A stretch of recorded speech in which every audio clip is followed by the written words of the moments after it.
আকাশবাণী কলকাতা। স্থানীয় সংবাদ পড়ছি ধৃতি সেন শর্মা। বিশেষ খবর হলো, মেদিনীপুর মেডিকেল কলেজ হাসপাতালে স্যালাইন কাণ্ডের জেরে প্রসূতির মৃত্যুর পর হাসপাতালের তরফে এক নির্দেশিকা জারি করা হয়েছে। এতে বলা হয়েছে, স্নাতকোত্তর স্তরে কোনো পড়ুয়া এখন থেকে অস্ত্রোপচার এবং অ্যানেস্থেশিয়া সংক্রান্ত কাজ নিজেরা করতে পারবেন না। সিআইডি গতকাল ওই ঘটনার তদন্তভার হাতে নিয়েছে। রাজ্য শিক্ষা দপ্তর দক্ষিণ কলকাতার বেসরকারি স্কুলে কাঁচ ভেঙে 3 পড়ুয়ার আহত হওয়ার ঘটনার রিপোর্ট তলব করেছে।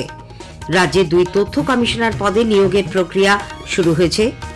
গঙ্গাসাগরে আজও চলেছে মকর সংক্রান্তির পূর্ণ স্নান। শিলিগুড়ির মহিলাকে ধর্ষণের অভিযোগে জলপাইগুড়ির রাজগঞ্জ থানার কর্তব্যরত পুলিশ আধিকারিক গ্রেপ্তার, 14 দিনের জেল হেফাজত। আইএসএল ফুটবলে আজ মোহামেডান স্পোর্টিং চেন্নাইয়ান এফসির মুখোমুখি হবে। আসছি বিস্তারিত খবরে। মেদিনীপুর মেডিকেল কলেজ হাসপাতালে স্যালাইন কাণ্ডের জেরে প্রসূতি মৃত্যুর পর হাসপাতালের তরফে এক নির্দেশিকা জারি করা হয়েছে। এতে বলা হয়েছে, স্নাতকোত্তর স্তরে কোনো পড়ুয়া এখন থেকে অস্ত্রোপচার এবং অ্যানেস্থেশিয়া সংক্রান্ত কাজ নিজেরা করতে পারবেন না।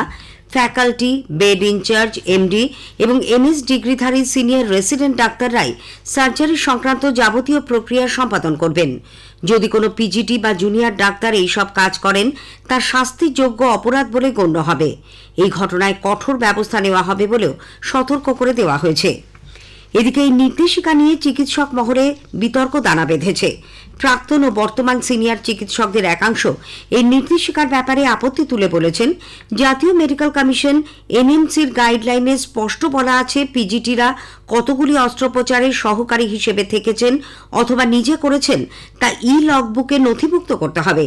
শিক্ষক চিকিৎসকদের তত্ত্বাবধানে হাতে কলমে অস্ত্রোপচার শিখে তারা দক্ষতা অর্জন করেন। এই নির্দেশিকা অনুযায়ী তা বন্ধ হলে ভবিষ্যতে সমস্যায় পড়বেন জুনিয়র চিকিৎসকেরা। জুনিয়র ডক্টরস ফ্রন্টও নির্দেশিকার সমালোচনা করেছে। ফ্রন্টের তরফে ডক্টর দেবাশিস হালদার গতকাল বলেন, সিনিয়রদের তত্ত্বাবধানে পিজিটিদের অস্ত্রোপচার করতে হবে। নির্দেশিকায় তা বলা উচিত ছিল, কিন্তু তাতে বলা হয়েছে সিনিয়র চিকিৎসকদেরই অস্ত্রোপচার করতে হবে। তাহলে এনএমসির গাইডলাইনের কি হবে, সেই প্রশ্নও তোলেন তিনি। সেই সঙ্গে যে সমস্ত হাসপাতালে সব অস্ত্রোপচার ও অ্যানেস্থেশিয়া করার মতো পর্যাপ্ত সিনিয়র চিকিৎসক নেই, সেক্ষেত্রে কি ব্যবস্থা নেওয়া হবে তাও তিনি জানতে চান। মেদিনীপুরের ঘটনার প্রতিবাদে গতকাল স্বাস্থ্য ভবনের সামনে বিক্ষোভ দেখায় service doctors forum, medical service centre ও নার্সেস ইউনিটি। তারা মেদিনীপুর মেডিকেলের জারি করা নির্দেশিকা বাতিল এবং পূর্ণাঙ্গ বিচার বিভাগীয় তদন্তের দাবিতেও সরব হন। এদিকে সিআইডি গতকাল এই ঘটনার তদন্তভার হাতে নিয়েছে। ডিএসপি পদমর্যাদার এক আধিকারিকের নেতৃত্বে 2 সদস্যের প্রতিনিধি দল হাসপাতালে গিয়ে কলেজের অধ্যক্ষ মৌসুমী নন্দী ও সুপার জয়ন্ত রাউতের সঙ্গে কথা বলেন। মেডিকেল সুপার ও উপাধ্যক্ষ এমএসভিপির ঘরে দুপুর থেকে সন্ধে পর্যন্ত চলে রুদ্ধদ্বার বৈঠক। একই সঙ্গে 2 পিজিটি, 4 জন নার্স, 1 জন আরএমও এবং স্ত্রীরোগ বিভাগের 2 প্রধানকেও গতকাল জিজ্ঞাসাবাদ করেন আধিকারিকরা। 3 দিনের মধ্যে তাদের প্রাথমিক রিপোর্ট জমা দিতে বলা হয়েছে। পরে এমএসভিপি ডক্টর রাউত জানান, তদন্তের স্বার্থে যাদের প্রয়োজন তাদেরকেই জেরা করা হচ্ছে। অন্যদিকে মেদিনীপুর মেডিকেল কলেজ হাসপাতালে স্যালাইন কাণ্ডে সংক্রমণের শিকার 3 প্রসূতির অবস্থা সংকটজনক। কলকাতার এসএসকেএম হাসপাতালে তারা চিকিৎসাধীন। জানা গেছে, সংক্রমণের কারণে তাদের শরীরে রক্ত জমাট বাঁধছে না, কমছে প্লেটলেটের সংখ্যা, ঠিকমতো কাজ করছে না ফুসফুস ও কিডনি। 13 সদস্যের মেডিকেল বোর্ড এদের চিকিৎসার দায়িত্বে রয়েছেন। মৃত প্রসূতির সন্তানের শারীরিক অবস্থা স্থিতিশীল হলেও 5ম প্রসূতি রেখা সাউ মেদিনীপুর মেডিকেল কলেজ হাসপাতালে চিকিৎসাধীন। তার সন্তানের অবস্থাও গুরুতর। শিশুটি এনআইসিইউতে ভর্তি। বিজেপি প্রসূতি মৃত্যু এবং স্যালাইন দুর্নীতিতে কেন্দ্রের হস্তক্ষেপ দাবি করেছে। রাজ্যের বিজেপি সাংসদ জ্যোতির্ময় সিং মাহাতো এ ব্যাপারে গতকাল কেন্দ্রীয় স্বাস্থ্যমন্ত্রী জগৎ প্রকাশ নান্ডার হস্তক্ষেপের আবেদন জানান।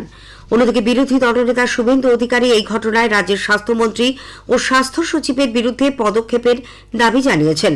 সাংবাদিকদের প্রশ্নের উত্তরে তিনি বলেন, এই ঘটনা ক্ষমার অযোগ্য অপরাধ। স্বাস্থ্যমন্ত্রী ও স্বাস্থ্য সচিবের বিরুদ্ধে হত্যার মামলা দায়ের হওয়া উচিত। প্রবীণ কংগ্রেস নেতা প্রাক্তন সাংসদ অধীর রঞ্জন চৌধুরীও মেদিনীপুর মেডিকেল কলেজ হাসপাতালের ঘটনায় কেন্দ্রীয় স্বাস্থ্যমন্ত্রী জগৎ প্রকাশ নাড্ডার হস্তক্ষেপ চেয়ে চিঠি দিয়েছেন। ওই চিঠিতে অধীরবাবু রাজ্যের স্বাস্থ্যক্ষেত্রে দুর্নীতি, অবহেলা ও অব্যবস্থার অভিযোগ এনে ঘটনায় দোষীদের বিরুদ্ধে কেন্দ্রীয় সংস্থার তদন্তের দাবি জানান। দক্ষিণ কলকাতার একটি বেসরকারি স্কুলে কাঁচ ভেঙে ৩ পড়ুয়া আহত হওয়ার ঘটনায় রাজ্য শিক্ষা দপ্তর রিপোর্ট তলব করেছে। স্কুলে সেদিন কি ঘটেছিল এবং ঘটনার পর কি ব্যবস্থা নেওয়া হয়েছিল জেলা বিদ্যালয় পরিদর্শকের কাছে তা জানতে চাওয়া হয়েছে। ইতিমধ্যে জেলা বিদ্যালয় পরিদর্শক রিপোর্ট জমা দিয়েছেন বলে খবর। রাজ্যে 2 তথ্য কমিশনার পদে নিয়োগের প্রক্রিয়া শুরু হয়েছে। রাজ্য কর্মীবর্গ ও প্রশাসনিক সংস্কার দপ্তর এক বিজ্ঞপ্তিতে যোগ্য প্রার্থীদের 11 ফেব্রুয়ারির মধ্যে আবেদন করার নির্দেশ দিয়েছে। প্রশাসন, সমাজসেবা, আইন, বিজ্ঞান ও প্রযুক্তি সংক্রান্ত জ্ঞান ও কাজের অভিজ্ঞতা রয়েছে এমন ব্যক্তিরা রাজ্য তথ্য কমিশনার পদে নিয়োগের জন্য আবেদন করতে পারবেন। আবেদনপত্র জমা হলে মুখ্যমন্ত্রীর নেতৃত্বাধীন বিশেষ নিয়োগ কমিটি নাম চূড়ান্ত করবে। সাধারণত অবসরপ্রাপ্ত আইএএস এবং আইপিএস আধিকারিকরা তথ্য কমিশনের মুখ্য ও অন্যান্য কমিশনার পদে নিযুক্ত হন। উল্লেখ্য, বর্তমানে রাজ্য পুলিশের অবসরপ্রাপ্ত ডিজি বীরেন্দ্র মুখ্য তথ্য কমিশনারের পদে রয়েছেন। তথ্য কমিশনারের দায়িত্ব সামলাচ্ছেন অবসরপ্রাপ্ত আইএএস আধিকারিক নবীন প্রকাশ। চলতি খরিফ মৌসুমে রাজ্যে সরকারি উদ্যোগে ধান সংগ্রহে নতুন নজির সৃষ্টি হয়েছে।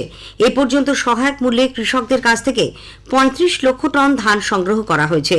10 লক্ষাধিক চাষি সরকারের কাছে ধান বিক্রি করেছেন। নাম নথিভুক্ত করেছেন প্রায় 20 লক্ষ চাষি।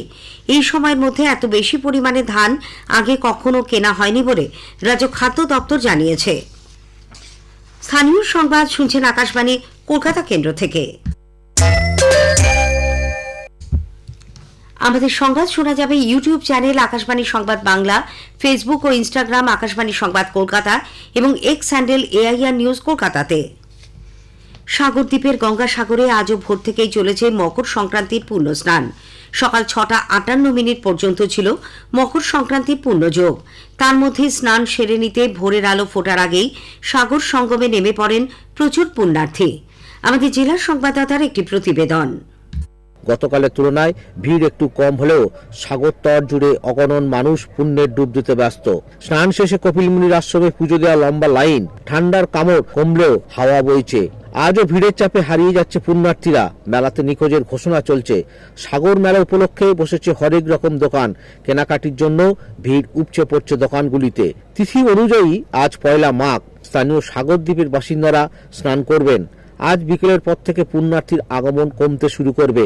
এবার মেলা চলবে 17 জানুয়ারি পর্যন্ত। আজকের পর থেকে কার্যত মেলা জুড়ে বিদায়ের সুর ধরা পড়বে। সাধু থেকে গৃহী ধীরে ধীরে বাড়ির পথ ধরবে।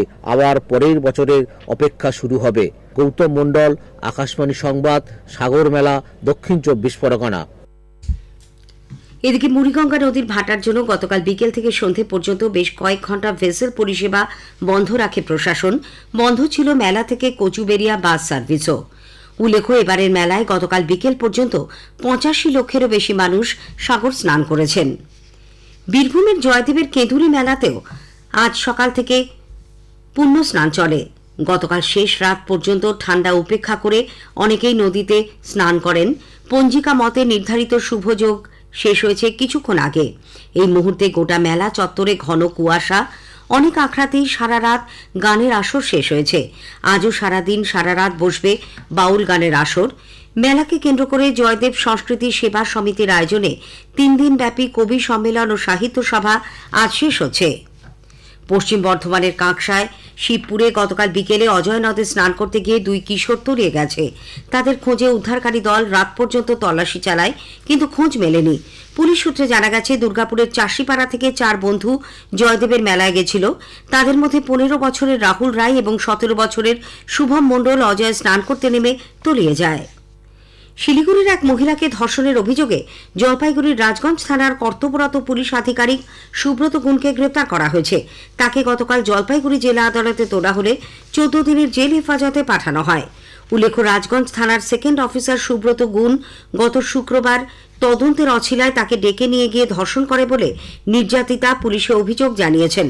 শিলিগুড়ি মহিলা থানায় দায়ের করা অভিযোগের ভিত্তিতে প্রথমে সুব্রতকে ক্লোজ এবং পরে ধর্ষণ সহ একাধিক ধারায় তার বিরুদ্ধে মামলা রুজু ও গ্রেপ্তার করা হয়। নির্যাতিতা অসুস্থ হয়ে পড়লে শিলিগুড়ি মহকুমা হাসপাতালে ভর্তি করা হয়। অভিযুক্ত পুলিশ অফিসারের অবশ্য দাবি তাকে ফাঁসানো হয়েছে। কোচবিহারের দিনহাটায় গতকাল জোড়া খুনের ঘটনায় চাঞ্চল্য ছড়ায়। ভেটাগুড়িতে রাত 9:45 নাগাদ দুই ব্যক্তির মৃতদেহ দেখতে পান স্থানীয় বাসিন্দারা। দুটিতেই ছিল ছুরির আঘাতের চিহ্ন। তাদের দিনহাটা মহকুমা হাসপাতালে নিয়ে গেলে মৃত ঘোষণা করা হয়। মোহামেডান স্পোর্টিং আজ আইএসএল ফুটবলের ম্যাচে চেন্নাইয়ান এফসির মুখোমুখি হবে। যাদবপুরের কিশোর ভারতী ক্রীড়াঙ্গনে খেলা শুরু সন্ধ্যে 7:30টায়। এদিকে আইএসএল এ ধারাবাহিকভাবে অবিচারের শিকার হতে হচ্ছে বলে ইস্টবেঙ্গল ক্লাব অভিযোগ করেছে। গতকাল ক্লাবের তরফে এক বিবৃতিতে নিম্নমানের রেফারিং পক্ষপাতপূর্ণ আচরণের অভিযোগ করা হয়েছে। শেষ করার আগে স্থানীয় সংবাদের বিশেষ কিছু অংশ আরও একবার। মেদিনীপুর মেডিকেল কলেজ হাসপাতালে স্যালাইন কাণ্ডের জেরে প্রসূতি মৃত্যুর পর হাসপাতালের তরফে এক নির্দেশিকা জারি করা হয়েছে। সিআইডি গতকাল ঘটনার তদন্তভার হাতে নিয়েছে। গঙ্গাসাগরে আজও চলেছে মকর সংক্রান্তির পুণ্য স্নান। স্থানীয় সংবাদ শেষ হল। পরের খবর সকাল 9:15 মিনিটে।